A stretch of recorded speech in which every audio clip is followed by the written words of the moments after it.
देखिए, मदरसे के लिहाज से सारी बातों सबने कर दिया। मामला ये 1646 प्लस 339 2459 के अंदर में से ही है वो जो छूट गए थे मदरसे की लापरवाही और काहिली की वजह से। कुछ मदरसे में जो स्टाफ जो बैठे हैं ना, वो चश्मा लगा है, ठीक है, वो झीना का चश्मा उसको बोलता है, तो वो झीना का चश्मा उसको दिखाई नहीं दिया। 339 वाले बेचारे 2459 के छूटने की वजह से अभी तक वो परेशान है। आपको मैं एक पति की बात बताऊँ, right to fundamental, right to education और राइट टू एक्यूरिटी क्या होती है एजुकेशन की। हम जितने मदारिस वाले हैं, हम अपने से ज़मीन खरीद करके बिहार गवर्नमेंट को डोनेट करते हैं। आपके चैनल के माध्यम से जनता की आवाज़ के द्वारा मैं बिहार सरकार तक अपनी बात पहुंचाना चाहता हूं। एक प्राइमरी स्कूल अगर बनता है तो सरकार उस पर क्या करती है, पहले भवन देती है, ज़मीन बिहार गवर्नर के नाम से रजिस्ट्री कराती है, उसके बाद वहाँ पर शिक्षक नियुक्त करती है, उस शिक्षक को पैसा देती है मंथली वाइज। लेकिन हम मदरसे वाले 1987 से लेके अब तक पहले हमने डोनेट किया अपनी ज़मीन खुद का खरीद करके, फिर उसके खुद के पैसे से हमने मकान बनवाई, फिर फ्री ऑफ कॉस्ट मैंने बच्चों को एजुकेशन दिया। आज नहीं, 1987 से लेके 2024 तक। और नोटिफिकेशन कब निकलती है? 2011 में।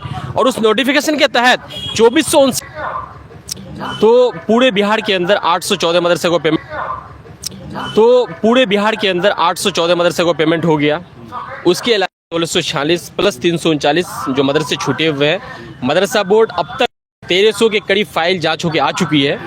और बिहार सरकार की लापरवाही और कोताही की नाकामयाबी की वजह से मदरसा में अब तक चेयरमैन डिप्यूट नहीं होने की वजह से मदरसा में फाइलों की काम नहीं हो पा रही है, पहली बात। और दूसरी बात यह है कि मदरसे के अंदर अभी हम लोग एक कल्लू के अंदर जो तूड़ी पर आया जाता है ना, वही हाल हम लोग का हो गया है। सचिवालय से मदरसा बोर्ड, मदरसा से डीओ ऑफिस, 3 बार हम लोगों ने डीओ के द्वारा इंक्वायरी करा के भेजा। चौथी दफा हाई कोर्ट की रोशनी में मदरसा बोर्ड ने एक लेटर निकाला, उसके रोशनी में फिर डीओ इंक्वायरी करके हमने भेजा।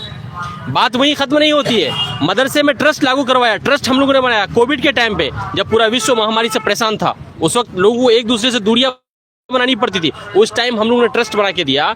और मेरा कहने का मतलब है, बिहार पे वादा करती है, गवर्नमेंट अगर कुछ बोलती है वो कानून बनता है। बिहार सरकार के मुंह से निकली हुई बात वो कानून बनता है, वो कानून की डायरी में, क्योंकि वो रिकॉर्ड होता है विधानसभा के अंदर। आप अपने मुंह से इकरार किए साहब कि हम इन लोगों को पेमेंट देंगे, तो अब तक क्यों नहीं दे रहे हैं आप? 500 ये इकरार कब हुआ था? ये इकरार 2011 में हुआ, 2015 में हुआ, 2019 में हुआ। कल फिर शिक्षा मंत्री बोला कि हम 528 फाइल को जो है दिसंबर तक पेमेंट करा देंगे। तो ये लोग जो बोलते हैं, तो इसके कथनी और करनी में डिफरेंस क्यों है? आप एक गुड गवर्नेंस का नारा देते हैं, न्याय के साथ विकास, तरक्की के साथ इंसाफ की बात करते हैं। आप बोलते हैं कि हम समानांतर शिक्षा नीति की बात करते हैं, सबका समान, सबका विश्वास, सबके विकास की बात करते हैं। तो आपको अल्पसंख्यक और माइनॉरिटी और फलाह विभूति के लिए भाई कौन सी परेशानी हो रही है?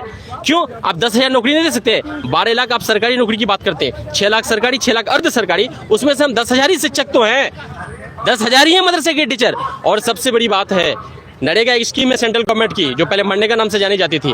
आज के डेट में बिहार गवर्नमेंट अगर सबसे ज्यादा बिहार में काम हो रहा है उस स्कीम के तहत होती है, उसमें भी सरकारी योजना जो है 231 रुपया दर तय किया हुआ है।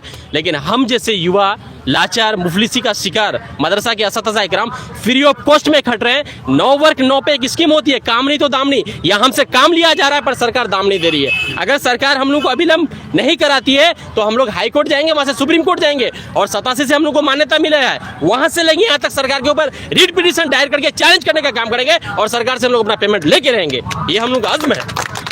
सरकार को यहाँ से चैलेंज किया जा रहा है कि सरकार अब भी होश में आ जाए, क्योंकि नीतीश कुमार के साथ बिहार के लोगों ने बड़ी आशा और उम्मीद के साथ देखा है। और बिहार की किरण बढ़ता बिहार उसी का नाम है, क्योंकि नीतीश है तो बिहार में बाहर है, लोगों की उम्मीदें उनसे जगी हुई है। इसलिए हम लोग अब तक मीडिया के आप भाई बंधु के द्वारा, चैनल के द्वारा माननीय मुख्यमंत्री तक अपनी बात पहुंचाना चाहते हैं हम लोग कि हम लोग बहुत दिन से मुफलिसी का शिकार हो गए। अब माननीय मुख्यमंत्री जी, आपने कई बार विजय कुमार चौधरी जी के कार्यकाल में भी आपने कहा, गुलाम रसूल बलियावी साहब के भी कार्यकाल में कहा, फिर कल जो प्रश्न हुआ उसके कार्यकाल में भी आपने कहा। इसलिए हम लोग की बात को सुनवाएं।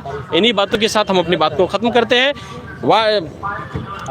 मदरसा के शिक्षकगण जिंदाबाद, माननीय नीतीश कुमार जिंदाबाद, मदरसा शिक्षकगण जिंदाबाद।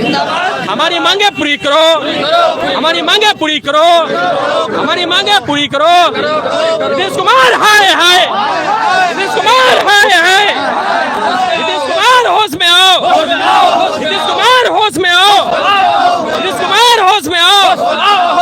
बहुत होगी अत्याचारी, हम नहीं सहेंगे, नहीं चलेगी। ठीक है, बहुत